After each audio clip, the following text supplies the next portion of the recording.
Right here? Yep. Squeeze me in? Yep, right there. We're going to, Valley's taking it, so we're going to wait just a second to make sure they're on the air. Okay.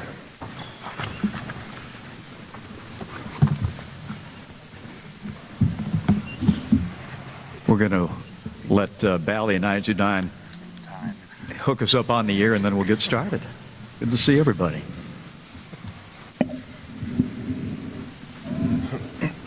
Good afternoon, everyone, and welcome to the Emory Healthcare Courts here in Brookhaven, our practice home of the Atlanta Hawks, for a very, very big day for us today. We are happy to have you all here with us. We have all kinds of folks. We got players, we got staff, we got media, we got fans. It's a great gathering here for a very special occasion. We'd also like to welcome those of you who are watching on Bally Sports South and Bally Sports Southeast and listening on our Hawks flagship radio station 92.9 The Game in Atlanta. My name is Bob Rathman, and it is my pleasure to introduce to you these two gentlemen. We'll begin with the general manager of the Atlanta Hawks, Landry Fields. Yeah, thank you, Bob.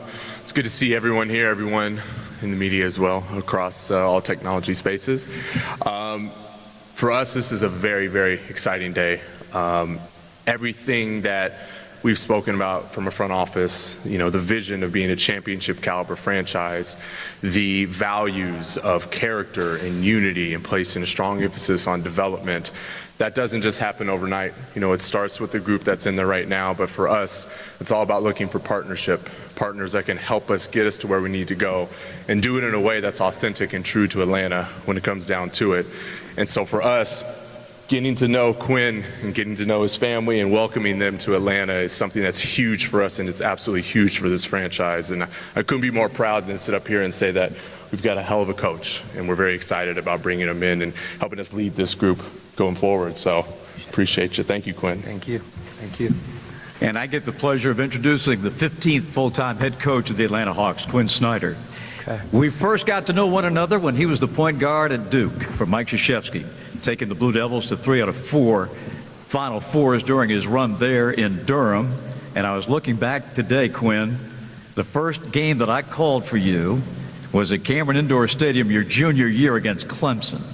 And you only won that one by about 40. Did I play? Did I play? You had a great game. Okay. All right. You had a great game. I don't remember. But Quin has been successful at all levels of basketball, whether it's the collegiate level, in the G League, of course in the NBA. His run at Utah, he won as many games as any coach except for the late, great Jerry Sloan. He had outstanding teams that were disciplined at both ends of the floor, a coaching genius. And it's a pleasure to introduce to you a guy who was with us as an assistant coach in the 13-14 season, and we welcome him back to Atlanta. I can't be happier to introduce my friend and the new head coach of the Hawks, Quin Snyder. Thank you. Thank you. Thanks. Thanks. Well, it's exciting to be back here with Landry. I guess I'd like to start by thanking Tony and Jamie for this opportunity. As I said, it's something that I'm awfully not just excited but grateful. I've had a chance to coach in this league for 16 years. And I've had a chance to work in some fantastic organizations with some really, really good, talented people. So, you know, when I was looking for the next opportunity, I think I had a good idea about the things that were important to me. And, you know, the process of getting to know Landry, Kyle, seeing the things that were important to them and important to Landry in particular were things that just lined up with what I was looking for. You know, someone that's, you know, not just bright, but creative and innovative, understands, I think, the resources and the commitment it takes to really build a program. You know, and as much as anything, just the character that's here in the front office was something that I really wanted to find, that type of partnership. And I know, you know, that's why this situation, you know, I think is such a good fit for me personally. So it's not often where you find, you know, a level of idealism that's also met with kind of a practical reality, and I think that's, the situation that I've been fortunate enough to come into. The players we had a chance to meet this morning, I'm really, and even more so after our meeting, but it's a group that I'm really excited to coach across the board. I think it's a group that, one of the topics that Landry and I talked about was development, and to the extent that we can develop both the players and the group collectively at the same time. It's always a challenge, but those challenges are often the most rewarding and the best opportunities. So my wife's excited.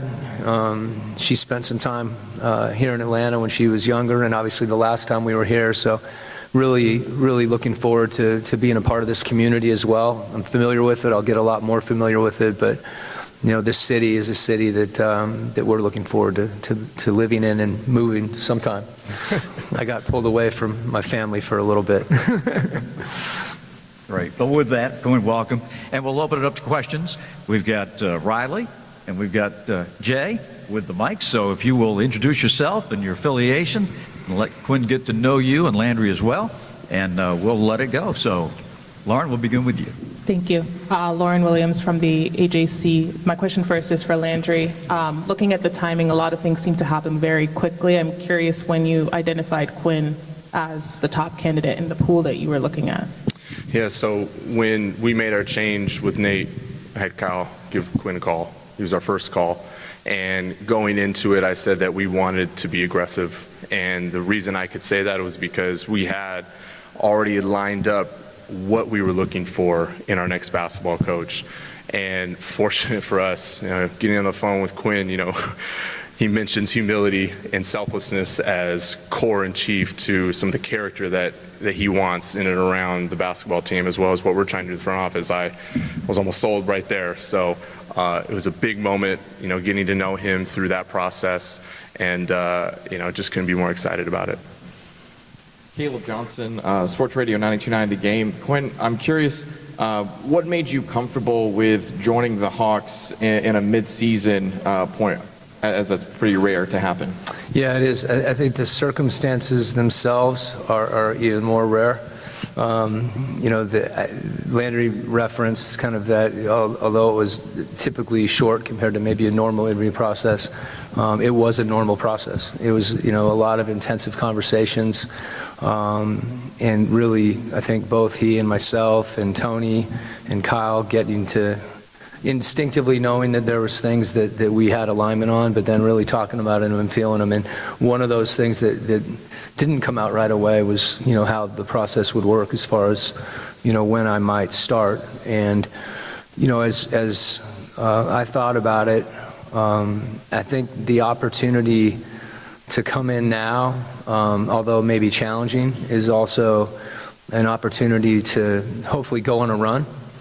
But also, and I think these things are not mutually exclusive, to begin to build a foundation, a culture, and you don't do that even in a short period of time. The NBA, you hear the term foxhole a lot, and to get in the foxhole with these guys, and I think those things have the opportunity to really accelerate the building of relationships. You're faced with adversity, and you go through it together collectively. And I didn't want to wait until next year to do that. I felt like that was something that it just made sense to me to begin now. Hi, this question is for Quin. This is Jamila Johnson from ATLHawksFans.com. I know a little bit of time ago, but how much of your coaching is influenced by your experience as a player? Yeah, I wasn't as good, even though I played against Clemson. No disrespect to Clemson, but I hope I played.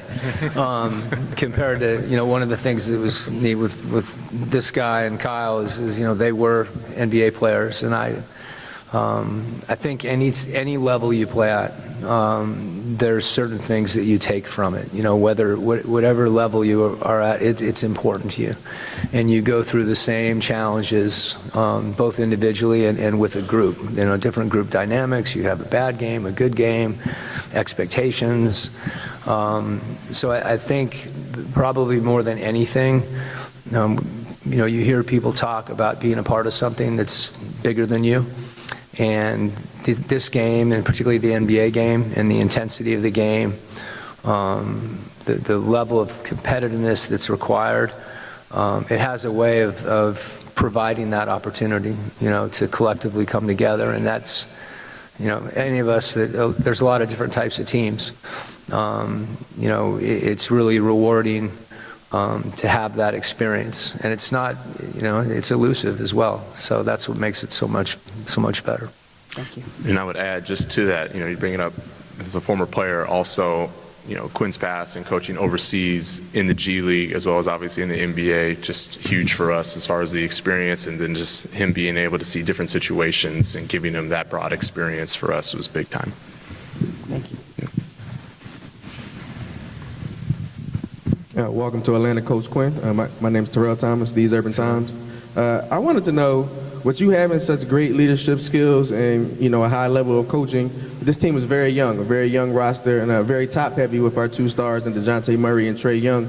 Were you able to identify some things from afar before you took the opportunity in ways in which you'll help them grow on and off the court? The interesting thing, we met this morning, and one of the things I told the group, and I think it's true, generally, but I think even more so right now, is that, I have an opportunity to learn from them as well. And I'm going to need, our staff's help, the players' help.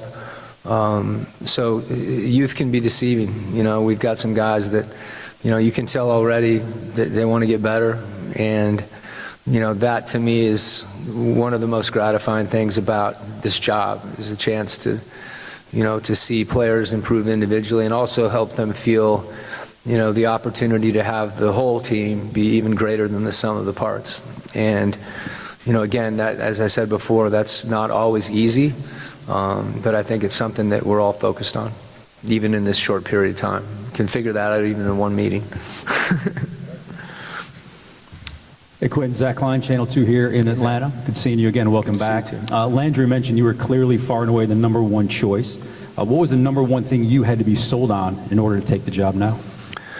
Well, Landry referenced, the word humility and selflessness, and there's certain values for all coaches and really in any organization that you identify and identify with. And I felt like you could, the number of conversations, the transparency in the conversations, I had a chance during the course of this year to think about those things a lot. There are things that are sometimes more difficult to define. And as you get to know people, the innovation, the creativity, the intelligence, and more than anything, just a strong vision for what it means to build something that, that takes your sweat equity, So that, the combination of all those things, I guess it's hard to identify one. But if I had a transcript of the conversations, that I think it would become very clear that for me and with the players as well, it was a combination of a lot of things, both personally and professionally, that, that really lined up. And it just made a lot of sense to me to have this opportunity. Raphael Haynes with the three-point conversion. Of course, there are challenges coming in mid-season, implementing your philosophy and system, but what do you see as the benefits coming in?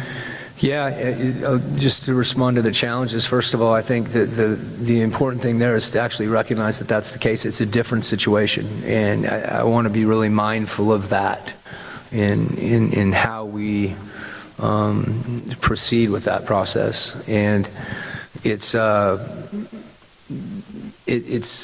to me, it can be as much of a challenge. Laced through that is just an opportunity. And as I said before, these guys sitting over here, that's I love it, and our group to be, connected. And sometimes losing does that for you. Sometimes winning does. We've won the last couple games, which is terrific. Joe's done a great job. Guys have played hard, played together. But going through those things, it's you want to go through them. You're going to go through them eventually, and I think that's what builds the character of a team. is those moments, whether it be success or failure. And I wanted to be a part of that, one way or the other.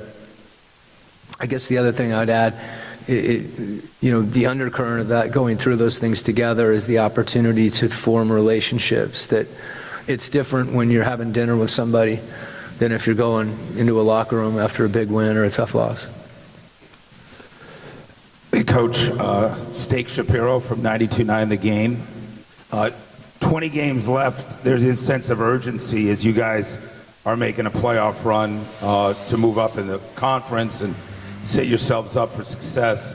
Feels like a big challenge to learn a roster and then know the league. Granted, you've only been out a few months, but how big a challenge to figure out who your guys are, how you want to play them, and then the 20 games you have left, having not been in the league this year, learning those guys and trying to move up in your seeding in the Eastern Conference. So how do you take on that type of challenge? Well, I do remember the East and the West, and I know I'm in the East now.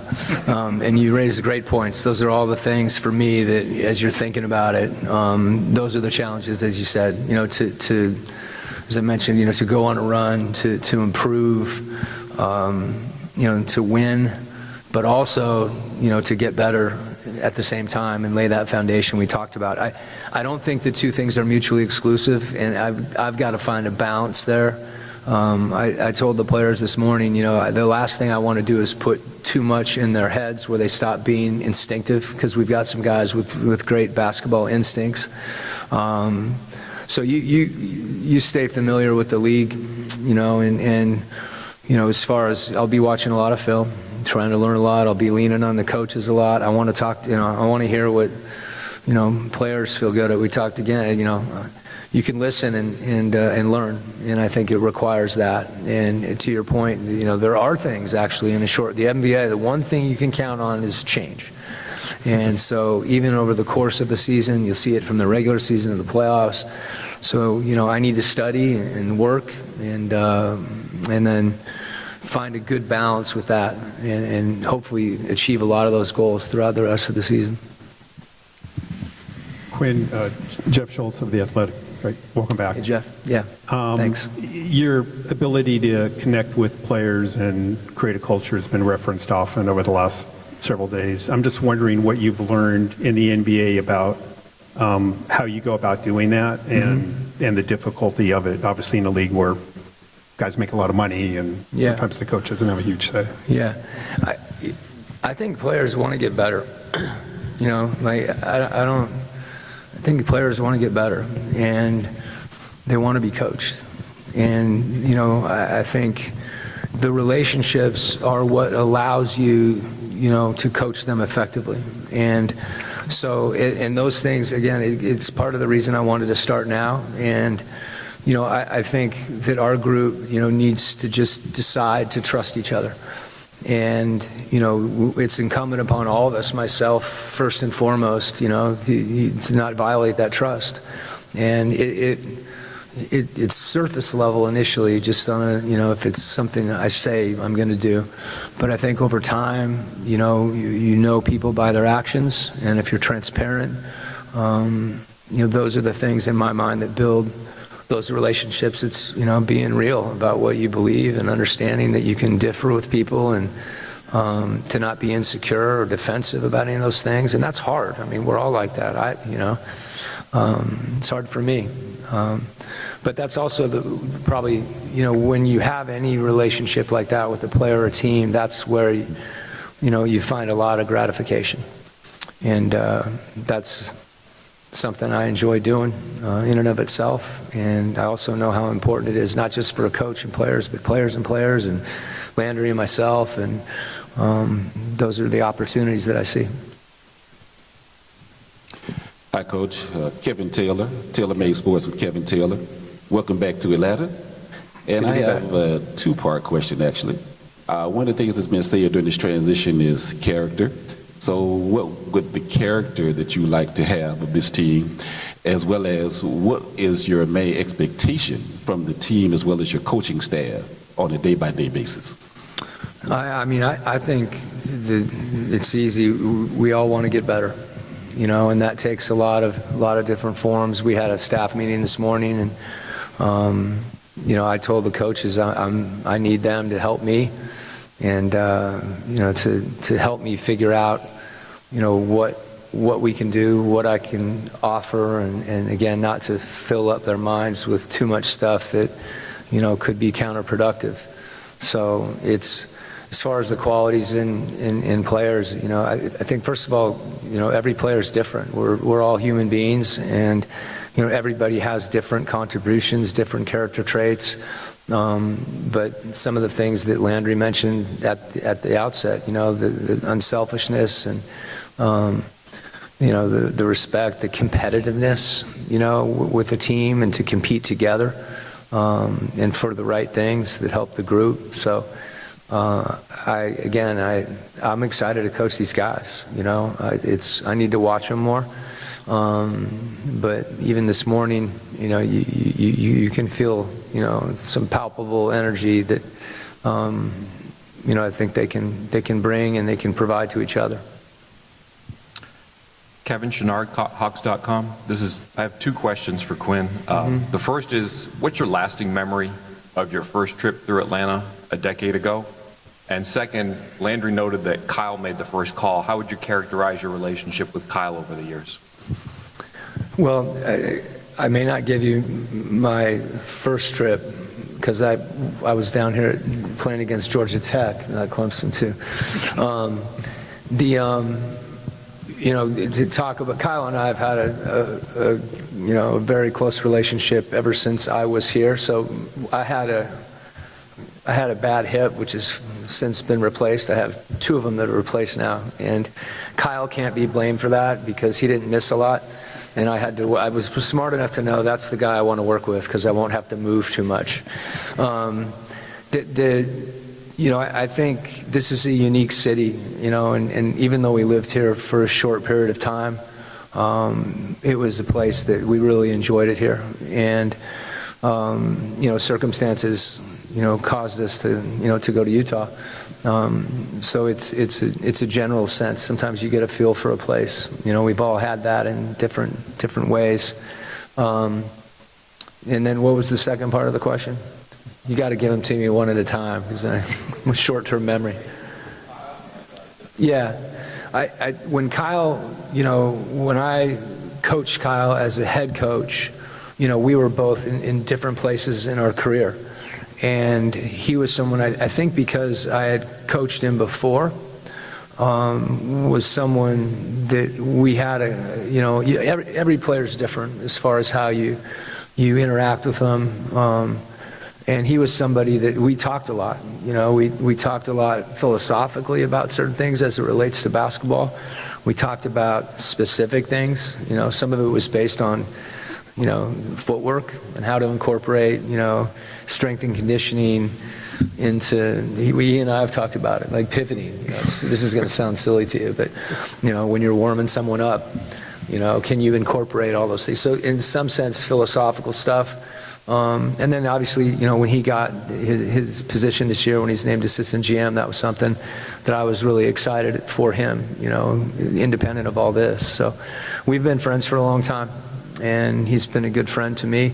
And his feelings about Landry, a little bit like Landry said, everything was just affirmed, that I had heard about Landry. Brandon Harper, 680 The Fan. Coach, usually when coaches take some time off, for whatever reason, they have time to reflect. Yeah. Things they've done right, things they've done wrong, previous location. Yeah. During your time off, have you really had time to think about some of the things that you did right, some of the things you did wrong at your old location, and what changes would you make now that you're the new head coach of the Hawks? Well, the primary thing that I really wanted to accomplish this year was to spend time with my family. And not that I'd done that wrong, but this job, you're not able to do it as much. And I felt like, I wasn't ready to retire, and that might not be a while, and I wanted to do that now.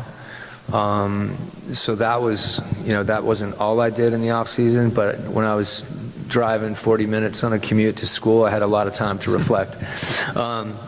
As far as the right and the wrong, those things are always nuanced, and I think, you probably think more about what you did wrong.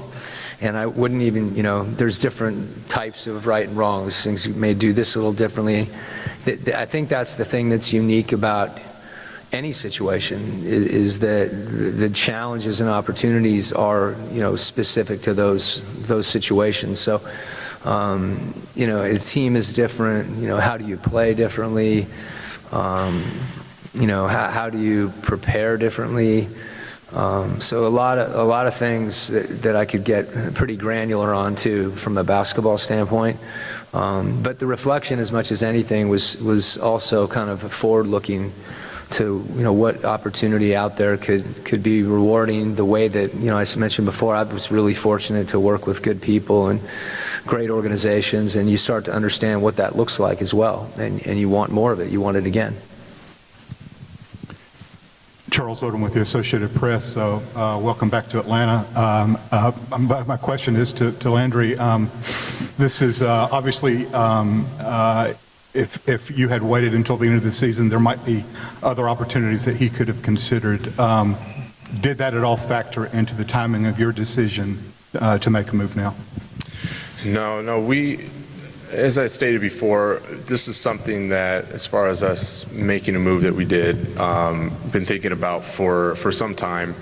And, going into it, we had two separate things going on. It's just like, where's the state of our team right now, and how can we best serve them and set us up for the end of the season success following the All-Star break?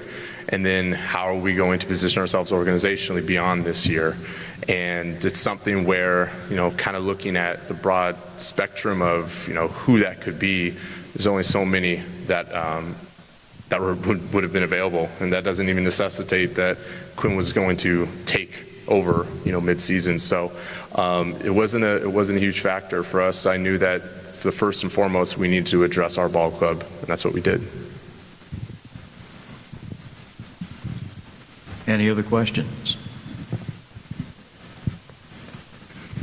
Hey, Coach. Last time you were here, I think there's 5 NBA head coaches that were part of that staff. Yeah. Can you talk about, first of all, how does that happen, that you have 5 different guys in the short amount of time? And what do you remember about that group in terms of just the camaraderie and how much you stay in touch with? Pretty remarkable story when you think about it. Yeah, it is, and I didn't know that was the number. I knew there was a lot of people that have gone on to have success. Even though it's a short period of time, I think one of the neat things about being here is the opportunity to learn from people. Taylor Jenkins, who's in Memphis now, he was on my staff in the D League, so Bud and I get to argue about it, I don't have a tree. Kenny's someone that I keep in touch with, but not as frequently maybe, but there's those relationships kind of, time is less relevant. You kind of pick up where you were.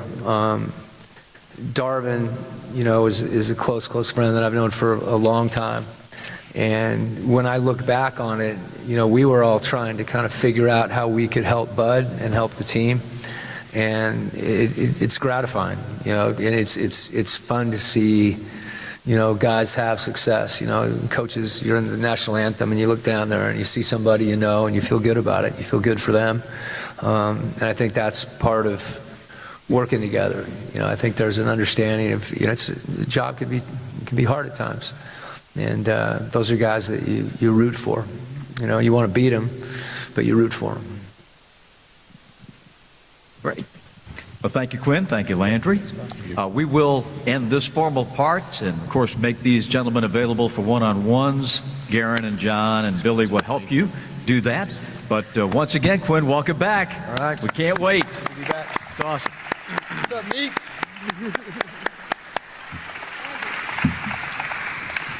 Get a photograph? Stan. Oh, Stan.